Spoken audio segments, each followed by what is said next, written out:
चुनाव है करीब तो राजनीतिक गोटियां भी होने लगी हैं फिट। हरिद्वार उत्तराखंड के मुख्यमंत्री पहुंचे तो वहां पर उनके सामने देवकीनंदन पुरोहित जो भाजपा के एक नेता हैं, उन्होंने कहा कि उनके क्षेत्र में जो विधायक हैं वो भाजपा के हैं, लेकिन विकास कार्य तेज़ी से नहीं हो रहा है। मुझे अगर विधायक का टिकट मिलता है तो मैं विकास की गंगा बहा दूंगा। इतना ही नहीं, इन नेताजी ने मीडिया से बातचीत में अपनी उपलब्धियों का बखान किया।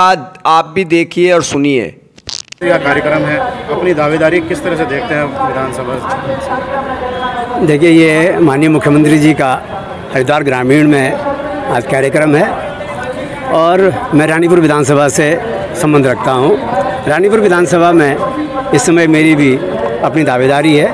मेरा नाम देवकीनंदन पुरोहित है। 2012 में जब पहली बार रानीपुर विधानसभा में चुनाव हुआ था तब मैं पूरी विधानसभा मंडल का अध्यक्ष होता था और लगातार तब से भारतीय जनता पार्टी के जितने भी चुनाव हुए हैं, अभी हाल में 2018 में जब नगर पालिका का चुनाव हुआ था उस समय आप लोगों ने देखा होगा कि नगर पालिका के चुनाव में भारतीय जनता पार्टी के अधिकांश कार्यकर्ता इस्तीफा देकर के एक निर्दलीय उम्मीदवार के साथ लग गए थे।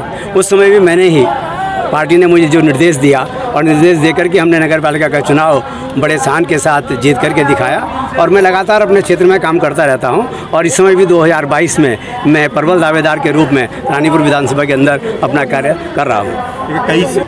देखिए, जनता इस समय बदलाव चाहती है, क्योंकि किसी भी व्यक्ति का जब 10 साल का कार्यकाल हो जाता है तो कार्यकाल में जो पहला 5 साल का कार्यकाल होता है उस समय लोग बड़े प्यार और लगन के साथ उन्हें देखते हैं। जब उसके बाद का कार्यकाल आता है तो धीरे धीरे वो जनता चाहे सामने से बोलती नहीं है, लेकिन उसके अंदर एक आक्रोश रहता है कि हमें अपना नेता बदलना चाहिए, अपनी विधानसभा से नया कोई चेहरा सामने लाना चाहिए। तो मैं ये कह सकता हूँ कि लोग इस समय बिल्कुल, खास कर यदि हम शिवालिक नगर से बाहर के क्षेत्र में जाते हैं, जो नई बस्तियाँ हैं, वो लोग चाहते हैं कि इस समय जो है भारतीय जनता पार्टी अपना चेहरा बदले और किसी नए चेहरे के साथ चुनाव लड़ा जाए। तो क्या कह सकते हैं? देखिए, मैं ये नहीं कह सकता कि मौजूदा विधायक से खुश नहीं है, लेकिन जो क्षेत्र की जनता की जो समस्या हैं उन समस्याओं को यदि गहराई से यदि देखते हैं तो कई लोगों को ये लगता है कि जिस तरीके से बहुत ज़्यादा विकास होना चाहिए था उस तरह से विकास हो रहा है, लेकिन बहुत धीरे धीरे करके विकास हो रहा है। तो हर आदमी ये चाहता है कि जब कभी किसी नेता का बदलाव होता है तो जो नया आदमी आता है वो बहुत तेज़ी के साथ विकास कर सकता है,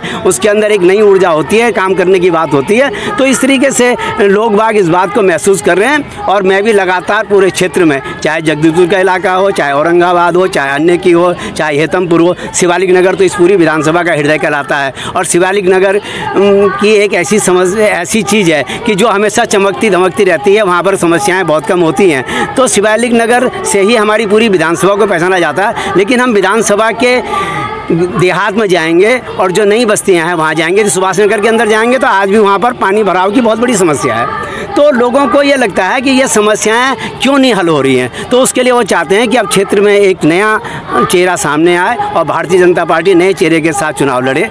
विधायक साहब